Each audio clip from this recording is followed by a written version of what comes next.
করে এরপর এটা করলেন, ধুয়ে ইস্তারি করে সুন্দর করে জামাটা সুন্দর দেখা যাইতেছে, পরিষ্কার আছে, পরিচ্ছন্ন আছে, ওইরকম পোশাক পর। নতুন পোশাক পরতে হবে এমনটা জরুরি না। সুগন্ধি ব্যবহার করা, আতর হইলে বেশি ভালো হয়। কি আতর হইলে বেশি ভালো, না থাকলে সেন্ট, পারফিউম আর কি কী ব্যবহার করতে পারেন, তবে সুগন্ধি ব্যবহার করা। ঈদগাহে যাওয়ার আগে কোনো কিছু না খাওয়া। কি ঈদগাহে যাওয়ার আগে কোনো কিছু না খাওয়া, সম্ভব হইলে মিষ্টি জাতীয় কিছু হালকা মুখে দেওয়া, খালি পেটে যাওয়া।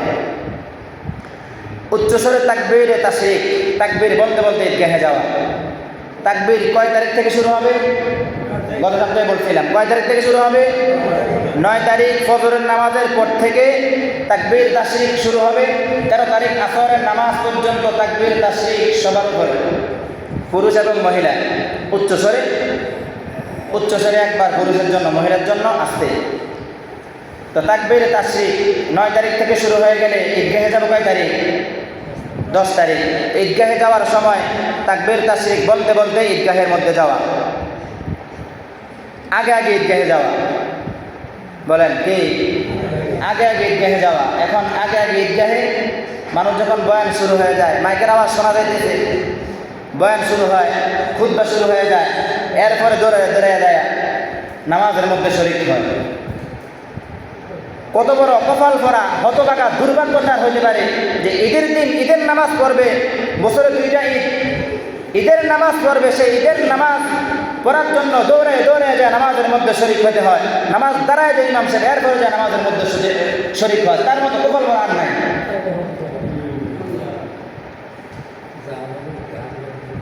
তার মতো কপাল পরা আর নাই, হতভাগা আর নাই। রমজান ঈদও আমি নিজের চোখে দেখেছি। না, ঈদগাহে আগে আগে চলে যাবেন। আলোচনা কী করে শুনবেন? আগে আগে গেলে গুনাহ হবে? কথা বলেন, আগে গেলে গুনাহ হবে নি? ঈদের দিন সকালবেলা অন্ততপক্ষে কাজ না রেখে এর আগে সব শেষ করে ফজরের নামাজ পড়ে এরপরে আপনি ঈদগাহে যাওয়ার জন্য রেডি হয়ে যান, প্রস্তুতি হয়ে যান। আগে আগে ঈদগাহের মধ্যে উপস্থিত হয়ে যান। আপনার জন্য ক্ষতি হবে না, বরং ফায়দা হবে, লাভ হবে, আপনার গুনাহ মাফ হতে থাকবে। এরপরে নামাজ আদায় করা, নামাজ আদায় করে যত সম্ভব রমজানের ঈদ উল ফিতরের যে ঈদ, একটু আমরা 8টা-9টা বাজে পড়ি, দেরি করে পড়ি। কোরবানির যে ঈদ, ঈদ উল আজহা, এটা একটু আগে আগে পড়ে এরপরে কোরবানির জন্য প্রস্তুতি নেওয়া, পশু জবাই করা, কোরবানি দেওয়া। এক রাস্তায় যাওয়া আরেক রাস্তায় আসা। এখন যদি কেউ বলেন যে রাস্তা তো একটা, তাহলে এক রাস্তায় গেলে আরেক রাস্তায় কোন দিক দিয়ে আসবে? মনে মনে কেউ বললেও বলছে আরেক রাস্তা কেউ হুজুরের মাথার উপরে যাওয়া নাই, আনবো নাকি? না, রাস্তার ডান দিক থেকে যাওয়া, আসার সময় আবার ডান দিক থেকে আসা। নিজের ডান দিক যদি হয় তাহলে যাওয়ার সময় রাস্তার ডান দিক একটা হবে, আসার সময় ডান দিক যদি বানাই নেন তাহলে রাস্তার অপর পাশ আরেকটা হয়ে যাবে। এক রাস্তায় যাওয়া, আরেক রাস্তা দিয়ে আসা। এখন আসেন, কোরবানির দিন কোরবানি যে করবেন তার সওয়াব কি?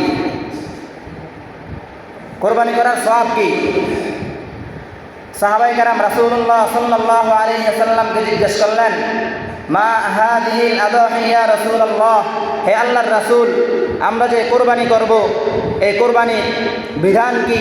রাসূল বললেন, সুন্নাতা আবিকুম ইব্রাহিম আলাইহিস সালাম, তোমাদের পিতা ইব্রাহিম আলাইহিস সালামের সুন্নত।